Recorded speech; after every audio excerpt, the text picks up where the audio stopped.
आर recording studio Hilsa Nalanda. इनकलाब जिंदाबाद जिंदाबाद जिंदाबाद, नीरज भैया जिंदाबाद जिंदाबाद जिंदाबाद। क्यों पड़े हो चक्कर में, कोई नहीं है टक्कर में। आपका बटन कहाँ दबेगा, बैगन छाप कहाँ रहेगा।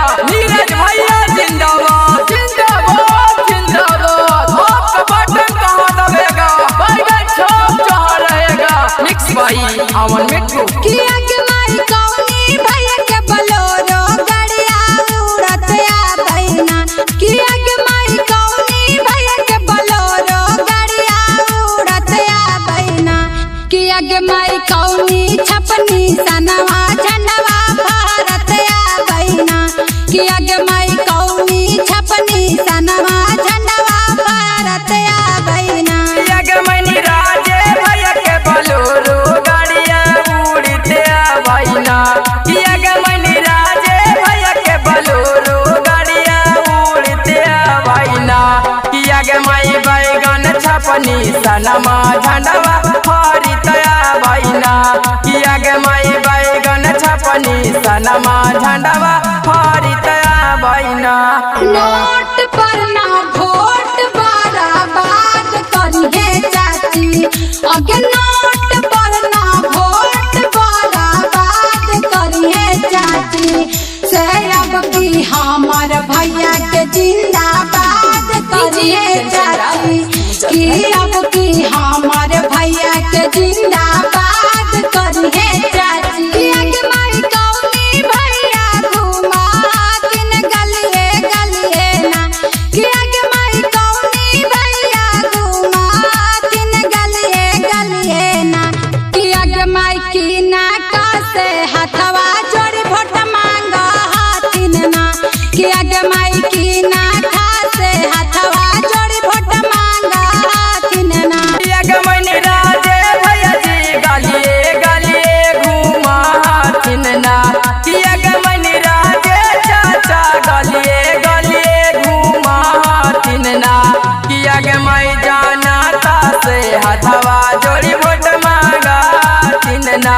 किया के मैं जाना ता से हथवा जोड़ी वोट मांगा हाथिन ना।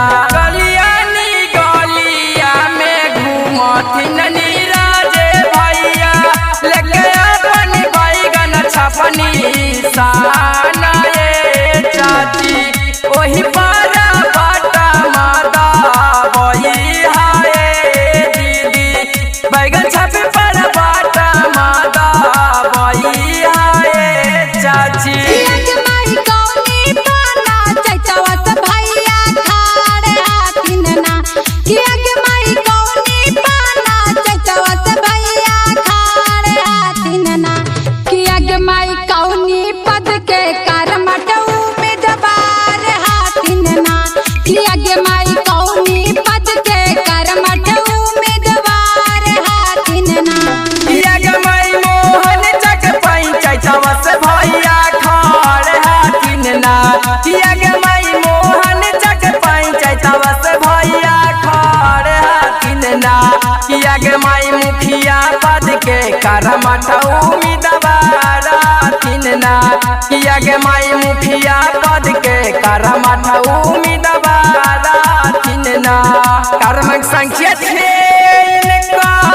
बैगन छप निशान में से ओहे परदा बई हाबा तन मागे माई से लेके सुतिहाया अपन सीरी हन मागे माई से बैगन छप परदा बिहाबा तन मागे माई से कर पारा चारया मन मिठू गा के गाना माजी।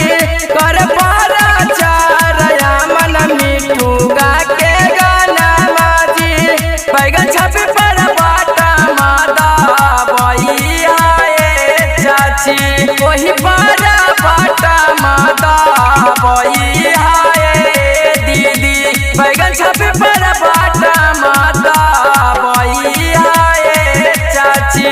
वही पारा बाटा मादा बई हाय दीदी। मिक्स भाई अमन मिट्टू आर रिकॉर्डिंग स्टूडियो